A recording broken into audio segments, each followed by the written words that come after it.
మృతదేహాలకు మోదీ అమిత్ షాలు భయపడుతున్నారని supreme court సుమోటోగా స్వీకరించే ఘటనకు సంబంధించి బాధ్యులపై కేసు నమోదు చేయాలని డిమాండ్ చేశారు. ఖమ్మం నగరంలోని సిపిఐ పార్టీ కార్యాలయంలో నిర్వహించిన మీడియా సమావేశంలో వామపక్ష హక్కుల సంఘాల నేతలు పాల్గొన్నారు. ఈ సందర్భంగా వారు మాట్లాడుతూ మావోయిస్టు మృతదేహాలను చూసి పాలకులు భయపడుతున్నారని, అందుకే నంబాల కేశవరావు సహా 8 మంది మృతదేహాలను అప్పగించలేదని వామపక్ష ప్రజా హక్కుల సంఘాల నేతలు ఆరోపించారు. శత్రు దేశాల సైనికులు యుద్ధంలో మరణిస్తే మృతదేహాలను స్వదేశానికి అప్పగిస్తారని, కానీ మావోయిస్టు మృతదేహాలను అప్పగించకుండా ప్రభుత్వం కిరాతకంగా వ్యవహరించిందని తెలిపారు. మంగళవారం ఖమ్మం సిపిఐ కార్యాలయం గిరిప్రసాద్ భవనంలో ఏర్పాటు చేసిన మీడియా సమావేశంలో వామపక్ష ప్రజా హక్కుల సంఘాల నేతలు మాట్లాడుతూ ఛత్తీస్గఢ్ ప్రభుత్వం న్యాయస్థానానికి ఇచ్చిన హామీని సైతం నిలబెట్టుకోలేదని వారు ఆరోపించారు. సజీవంగా పట్టుకొని అతి దగ్గర నుంచి కాల్చి చంపారని, అందుకే మృతదేహాలను అప్పగించలేదని వారు తెలిపారు. బీజేపీ ప్రభుత్వం, కేంద్ర ప్రభుత్వం కానీ రాష్ట్ర ప్రభుత్వాలు కానీ మావోయిస్టుల మృతదేహాలను చూసి కూడా భయపడుతున్నాయి అర్థమవుతుంది. చంపేశారు. చంపిన తర్వాత కూడా సాధారణంగా ఫార్మాలిటీస్ పోస్ట్మార్టం పూర్తి చేసిన తర్వాత బంధువులకు అప్పగించడం కనీస పద్ధతిగా ఉంది. దాన్ని అమలు చేయకుండా అంటే ఈ మృతదేహాలతో వచ్చేటువంటి స్పందన దీని ప్రజలు వస్తారు, ఈ ప్రభుత్వ చర్యలను ఖండిస్తారని చెప్పి భయంతో దొంగసాటుగా రాత్రిపూట తీసుకెళ్లి అడవులు తగలబెట్టారు. ఇప్పుడు మిత్రులు చెప్పారు, అంతకుముందు కోర్టు కూడా హామీ ఇచ్చారు. అడ్వకేట్ జనరల్ అంటే ప్రభుత్వం ఒక అభిప్రాయం చెప్పాడు ఆయన, పోస్ట్మార్టం పూర్తయినాక ఇస్తామని చెప్పేసి. అంటే కోర్టును కూడా మోసం చేశారు, తప్పుదారి పట్టించారు. అందుకే ఇది పోలీసులు స్పీడ్లు పంచుకున్న, సంబరాలు జరుపుకున్న, టపాసులు కాల్చిన ఇదంతా పోలీసుల పనే కాదు, ఈ ప్రభుత్వ వైఖరి. అది బీజేపీ ప్రభుత్వం, నరేంద్ర మోడీ, అమిత్ షా వాళ్ళకి ఎంత నిరంకుశంగా ఉండదలుచుకున్నారో, ఎంత నిర్దాక్షిణ్యంగా ఉండదలుచుకున్నారో, ఎంత అప్రజాస్వామికంగా రాజ్యాంగాన్ని, చట్టాలని, న్యాయ సూత్రాలని అన్నిటిని కూడా ఉల్లంఘించి ఈ దేశంలో పరిపాలన సాగించాలని చెప్పేసి ఒక ఆలోచనకి అది అర్థం పడుతుందని అర్థం చేసుకోవాల్సిన అవసరం ఉంది. దీన్ని తీవ్రంగా ఖండిస్తా ఉన్నాం. చర్చలు జరపాల్సిన అవసరం ఉంది. దాదాపు దేశవ్యాప్తంగా అనేక ప్రజా సంఘాలు, రాజకీయ పక్షాలు, వామపక్షాలు, ప్రజాస్వామికులు డిమాండ్ చేశారు. అయినా ప్రభుత్వం పెడచమని పెడతా ఉంది. ట్రంప్ ఆదేశిస్తే పాకిస్తాన్తో చర్చలు జరిపిన ప్రభుత్వం, లేదా 26 మంది అమాయకులను చంపిన ఉగ్రవాదుల మీద దాడులు చేయకుండా ఆగిన ప్రభుత్వం, ఈ దేశంలో ప్రజల కోసం, ఆదివాసీల కోసం, వాళ్ళ హక్కుల కోసం పోరాడుతున్న వాళ్ళ మీద చర్చలు జరపకుండా నిర్మూలిస్తామని చెప్పి అనడం అంటే ఈ ప్రభుత్వం ప్రజాస్వామ్యం పట్ల ఈ ప్రభుత్వం నమ్మకం లేదు. హింసతోటే, రక్తపాతంతో ఈ దేశంలో తన పరిపాలన సాగించాలని చెప్పి ఆలోచిస్తుంది. దీన్ని తీవ్రంగా ఖండించాల్సిన అవసరం ఉంది. అందరూ ఖండించాలని చెప్పి తెలుగు రాష్ట్రాల ప్రభుత్వాలు కూడా ఒక రకంగా మౌనం వహించి బీజేపీ వైఖరికి మద్దతు పలుకుతా ఉన్నారు. వాళ్ళు చేస్తున్నటువంటి మారణకాండాన్ని, రక్తప్రేరలు ముంచే విధానాన్ని, చివరికి చనిపోయిన మృతదేహాలను అప్పగించకుండా కూడా వాళ్ళు నిర్దాక్షిణ్యంగా తగలబెడుతుంటే కూడా దీన్ని కూడా కనీసం అడగకుండా, ఖండించకుండా ఉండే వైఖరి అంటే పరోక్షంగా రేవంత్ రెడ్డి, చంద్రబాబు నాయుడు, ఈ 2 ప్రభుత్వాలు, కాంగ్రెస్, టీడీపీ ప్రభుత్వాలు కూడా వాళ్ళకి మద్దతు ఇస్తున్నట్టుగా భావిస్తా ఉన్నాం. ఇప్పటికైనా సరే వాళ్ళు నోరిప్పాలే. ఈ రాష్ట్రాల పౌరులు వాళ్ళు, తెలుగు ప్రజల వాళ్ళు కూడా కనీస పద్ధతులను పాటించాలని చెప్పి అడగడానికి భయం ఏంటి? అడగాల్సిన అవసరం ఉంది. వీళ్ళ మీద అడగాలని చెప్పి కూడా డిమాండ్ చేస్తూ ఉన్నాం. చర్చలు జరపాలి. ఇప్పటికైనా సరే ఇంకా నరమేధాన్ని ఆపి చేయండి. అమిత్ షా గారికి, మోడీ గారికి ఇంకా రక్తదావం తీరలేదా? ఇప్పుడు చాలామందిని చంపేశారు. దాదాపు 180 మందిని ఈ కాలంలో చంపారు, ఈ 25లో చంపారు. 200 మందిని 24లో చంపేశారు. ఇంకా అమాయకులు అనేక మందిని హింసిస్తూ ఉన్నారు. ఇప్పటికైనా ఆపు చేసి చర్చల ద్వారా అక్కడ రక్తపాతం జరగకుండా, అక్కడ సమస్యలు, ఆదివాసీలకు ఉన్న హక్కులేంటి, వాళ్ళ సమస్యలేంటి, వాళ్ళు ఏం కోరుకుంటున్నారో వాటి పరిష్కారం చేయాలని చెప్పి డిమాండ్ చేస్తాను. తక్షణం కగారిని ఆపు చేయాలి ఇప్పటికైనా అని డిమాండ్ చేస్తాం. గత 2 నెలల బట్టి జరుగుతున్నటువంటి పరిణామాలు మీ అందరూ చూస్తూనే ఉన్నారు.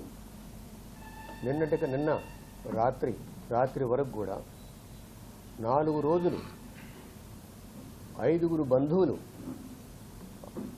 ఆంధ్రప్రదేశ్ నుంచి 3, తెలంగాణ నుంచి 2, ఈ 2 శవాలు పట్టుకొని కాల్చివేసినటువంటి శవాలని, వాటి మీద కనీసం ఒక ఆర్టికల్ 21, రాజ్యాంగంలో ఆర్టికల్ 21 ఉన్నది. బ్రతికి ఉన్న చనిపోయినా కూడా ఆ శవాలకు కూడా గౌరవంగా చూడాల్సినటువంటి బాధ్యత ప్రభుత్వాలకు ఉంది అని చెప్పేసి ఆర్టికల్ 21లో ఉన్నది. దీన్ని కూడా ఖాతరు చేయకుండా ఆ శవాలను కుళ్ళిపోయేటట్టు తయారు చేస్తూ శవాల ముందు తాగి డ్యాన్సులు వేసినటువంటి వీడియోలు మేము చూసాం. అంటే ఎవడైనా దారిలో కుక్క పిల్ల చనిపోయినా కూడా, లేకుంటే ఒక పిల్లి పిల్ల చనిపోయినా, లేకుంటే ఇంకేం చనిపోయినా కూడా అయ్యో పాపం అంటాం. ఎంత గూండాలైనా కూడా అయ్యో వాడు చనిపోయాడా అనేటువంటి మానవత్వం ప్రజల్లో ఉన్నది. కానీ ఈరోజు వాళ్ళు శవాల ముందు పెట్టుకొని డిఆర్జీ అనేటువంటి ఛత్తీస్గఢ్ డిస్ట్రిక్ట్ రిజర్వ్ గార్డ్స్ అనేటువంటి వాళ్ళు డ్యాన్స్లు వేసినటువంటి వీడియోస్ కూడా మనం చూసాం. ఈరోజు మేము కోఆర్డినేషన్ కమిటీ ఫర్ పీస్ అని దేశవ్యాప్తంగా ఉన్న మేధావులతోటి ఒక కమిటీ వేసి ఆ కమిటీ తరపున కూడా ప్రెసిడెంట్ ముర్ము గారికి, ప్రైమ్ మినిస్టర్ గారికి, అదేవిధంగా హోమ్ మినిస్టర్ గారికి, ఛత్తీస్గఢ్ మినిస్టర్స్ ఇద్దరికి, సీఎంకి, డిప్యూటీ సీఎంకి మేము అప్పీల్ చేశాం ఆ బాడీస్ ఇవ్వండి అని. కానీ ఎవ్వడు కూడా ఖాతరు చేయలేదు. చివరికి రాత్రి 4 రోజులు బట్టి వాళ్ళని హింసిస్తూ, ఆ బంధువుల్ని హింసిస్తూ, వాళ్ళకి ఏమాత్రం షెల్టర్ లేకుండా చేసి హింసిస్తూ పోలీస్ స్టేషన్లోనే పెట్టుకొని ఇస్తామని చెప్పేసి గంటలు తరబడి వెయిట్ చేసి చివరికి వాళ్ళు చెప్పిన మాట ఏమిటంటే, నారాయణపూర్ సూపరింటెండెంట్ ఆఫ్ పోలీస్ చెప్పిన మాట ఏమిటంటే, మీకు ఈ శవాలను ఇచ్చినట్టయితే ఒక 10 కిలోమీటర్ల ఊరేగింపులు చేస్తారు, తర్వాత వీళ్ళు ఏ ఊరికి సంబంధించిన వాళ్ళు ఆ ఊళ్ళలో వీళ్ళ స్తూపాలు పెడతారు, ప్రతి సంవత్సరం వీళ్ళకి అరుణాంజలి గడిస్తారు, కాబట్టి మేము ఈ శవాలను ఇవ్వము, మేమే తగలబెడతాము, మీరు సంతకాలు పెడతారా మంచిది, మీరు కూడా శవాలు దహనం చేసే దగ్గర కుదురు కానీ మీరు సంతకాలు పెట్టరా మిమ్మల్ని కూడా అక్కడికి రానియ్యం అని చెప్పేసి నారాయణపూర్ అడవులలో వీళ్ళ బంధువులు నిరాకరించారు. మేము సంతకాలు పెట్టము, మా శవాలు మాకు ఇవ్వాలి, మా వాళ్ళ శవాలు మాకు ఇవ్వాల్సిందే. అయితే ఇక్కడ ఒక విషయం గుర్తుపెట్టుకోవాలి, ఆంధ్రప్రదేశ్ గవర్నమెంట్ కానీ హైకోర్టు ఇచ్చినటువంటి డైరెక్షన్ కానీ వీళ్ళు ఖాతరు చేయలేదు. ఆంధ్రప్రదేశ్ గవర్నమెంట్లో ఉన్నటువంటి శ్రీకాకుళం సూపరింటెండెంట్ ఆఫ్ పోలీస్ కూడా ఈ శవాలు ఇక్కడికి రానియొద్దని చెప్పేసి నారాయణపూర్ ఎస్పీతో మాట్లాడాడు. ఇవన్నీ కూడా రికార్డెడ్ ఉన్నాయి, రాశాడు, ఉత్తరాలు రాశాడు.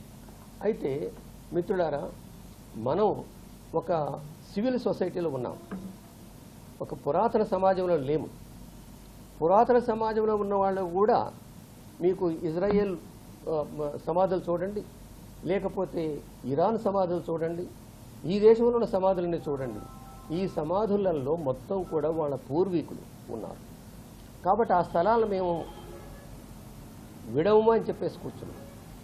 చనిపోయిన శవానికి ఇక్కడ ఈవెన్ కరోనా అప్పుడు చనిపోయిన వాళ్ళకు కూడా దహన సంస్కారాలు చేశారు. ఇక్కడ ఇటువంటి ఘటనలు ఎక్కడా కూడా జరిగి ఉండవు. అంత పాశవికంగా కేంద్ర ప్రభుత్వం, నరేంద్ర మోడీ, హోంమంత్రి అమిత్ షాలు ఇవాళ వ్యవహరిస్తూ ఉన్నారు. కనీసం శత్రు దేశాల సైన్యాలు చనిపోతే కూడా వాటిని బాడీలను అప్పగిస్తున్నటువంటి పరిస్థితులు మనం చూస్తున్నాం. కానీ ఈ దేశ పౌరులు మృతదేహాలను కూడా అప్పజెప్పకుండా, బంధువులకు కానీ కుటుంబ సభ్యులకు కానీ అప్పజెప్పకుండా ఒక పాశవికమైనటువంటి పద్ధతుల్లో ప్రభుత్వం, కేంద్ర ప్రభుత్వం వ్యవహరించడాన్ని మేము తీవ్రంగా ఖండిస్తున్నాం. అడ్వకేట్ జనరల్ ఛత్తీస్గఢ్ హైకోర్టుకి స్పష్టంగా హామీ కూడా ఇచ్చాడు. పోస్ట్ మార్టం అయిన తర్వాత బంధువులకు అప్పజెప్పేటువంటివి చేస్తామని చెప్పేసి హామీ ఇచ్చి కూడా దాన్ని కూడా ఇవాళ ధిక్కరించి ఆ భౌతిక గాయాల్ని పోలీసులే అంత్యక్రియలు చేయటం అనేది ఇది దుర్మార్గమైనటువంటి చర్య. ఈ చర్యను తీవ్రంగా ఖండిస్తున్నాం. గత కొద్ది రోజులుగా బాడీలను అప్పజెప్పాలని హైకోర్టులో, సుప్రీంకోర్టులో కేసులు వేశారు. అనేక పార్టీలు, ప్రజా సంఘాలు పెద్ద ఎత్తున బంధువులకి వాటిని అప్పజెప్పాలని కోరినప్పటికీ కూడా ఈ ప్రభుత్వం ఒక నిరంకుశమైనటువంటి పద్ధతిలో వ్యవహరించడం అనేది ఇది సమంజసం కాదు. దీన్ని తీవ్రంగా ఖండిస్తున్నాం. అదేవిధంగా ప్రభుత్వం కూడా ఇప్పటికైనా శాంతి చర్చలకి ముందుకు రావాలి కేంద్ర ప్రభుత్వం. తక్షణం కాల్పుల విరమణని ప్రకటించి మావోయిస్టులు కోరినటువంటి మీదట చర్చలకు మేము వస్తాం పిలిస్తే అని చెప్తున్నప్పటికీ కూడా దాన్ని పెడచెవన పెట్టి 26 వరకు నక్సలైట్ నిర్మూలించడమే లక్ష్యం అని పేరుతో వ్యవహరించడం ఇది తగదు. ఒకవైపు పాకిస్తాన్కి ఉగ్రవాదులతో సంబంధాలు ఉన్నాయంటూనే సీజ్ ఫైర్ ప్రకటించారు, వాళ్ళతో చర్చలు జరుపుతామని చెప్తున్నారు. కానీ ఈ దేశ పౌరులైనటువంటి మావోయిస్టులు చర్చలకు ఆహ్వానిస్తే కనీసం చర్చలు జరపకుండా ఈ పద్ధతుల్లో భౌతిక గాయాలను కూడా అప్పచెప్పకుండా నిరంకుశంగా వ్యవహరించడం అనేది ఇది ప్రజాస్వామ్యానికి ప్రమాదం.